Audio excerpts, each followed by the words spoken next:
despicable. I believe Tom Friedman's column in the New York Times just yesterday sums it up beautifully how I feel. I think as a member of Congress, it is my obligation. I was elected to participate. Doesn't mean I agree with people. In fact, I've seen a lot of stuff on the House floor, Mehdi, you can imagine, with which I not just disagree, I find appalling, including listening to people speak on the House floor. So I'm thinking about it. I'm deeply opposed to his leadership. I also believe it's a responsibility to show up and listen.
Police reported ahead.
I also know that, let's stop politics for a second. Mike Johnson has a big win on his hands. If half the Democratic caucus decides not to show up to Netanyahu's speech, mark my words, that will be accretive to Donald Trump. So I'm weighing all these things right now. At the end of the day, I'll make a decision. I'm not sure the American public are fans of Netanyahu. I don't think it will matter. I think they'll appreciate people taking a principled stand. Independent voters. I don't think there's a big pro-Netanyahu movement amongst independent voters. But there's a big pro-Israel. So let's talk about that. What's going on? I want to talk about deaths in Gaza from all the weaponry that we have given to Netanyahu, continue to give to an ungrateful Netanyahu. The other week, we saw 4 Israeli hostages rescued from inside of Gaza by an Israeli military and police operation, returned to their families. A very good thing. President Biden, Secretary of State Blinken, National Security Advisor Jake Sullivan, all reacted with praise, with celebration.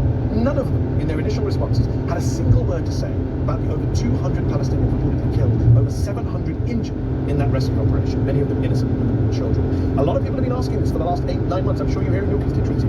Do Palestinian lives just not matter to the modern Democratic Party?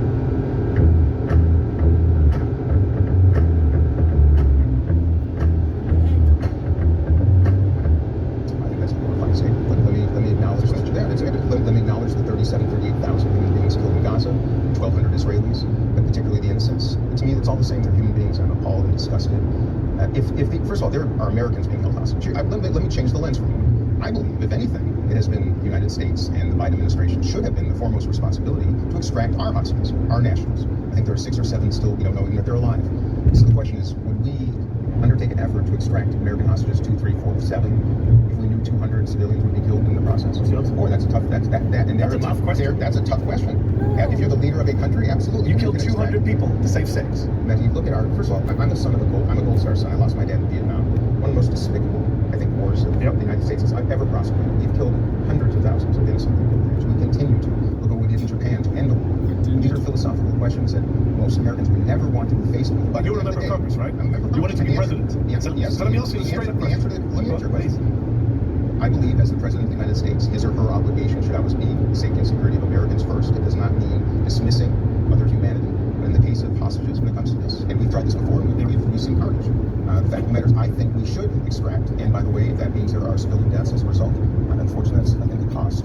Well, the cost implies there's no other choice. We, of course, know that there was another way to get the hostages out. Well, hold on. There's another way to get the hostages out. We got over 100 hostages out in a deal in November. You could have got Benjamin Netanyahu blocking another deal. But just I want to be very specific. In your view, is killing 274 Palestinians, including many children, an acceptable price to pay for the freedom of 4 Israelis? Like I said, I don't. You want a clear answer? Yeah. You want to make this black? Is it an acceptable price to pay? It's an unacceptable price, but I think it's a price that has to be paid. Wow. Okay, so how many Palestinians would it be acceptable to kill in order to get back a city house? What's the upper? When we start talking about human lives, every single one life is too many. And let me just. You just said that 274 is a price that has to be paid. I'm saying if it was 1,000, would you pay that? Because in my estimation, if we look at questions like this in a vacuum, of course we're going to come up with different answers than in the context of the entire challenge. Because if we are increasingly seeing the United States of America in particular as unwilling to sometimes do what's necessary to demonstrate some strength and You just said a moment ago we have a history of killing thousands of innocent people.